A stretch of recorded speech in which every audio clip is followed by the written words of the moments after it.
How to change signature in Outlook. Hello guys, this is Atticus and welcome back to another tutorial video. In today's video, I'll teach you guys how you can change signature in Outlook. So without any further ado, let's dive right into it. First steps first, open up your web browser and head over to outlook.com. After you're on outlook.com, make sure you logged in into your account. So let it just load and there we go. Now what you'll need to do is here on the top right, you'll find the settings icon.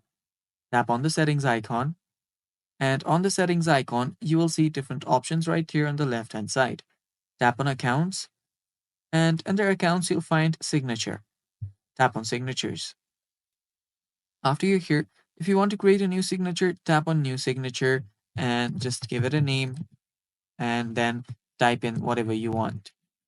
This is just a test. So let me just name it this and tap on save.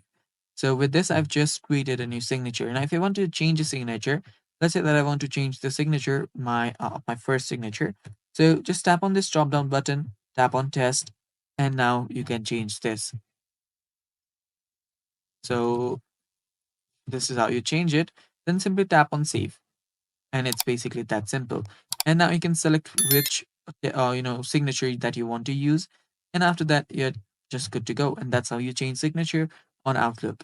Thanks for watching. Stay tuned for more upcoming tutorial videos, and bye bye. Take care.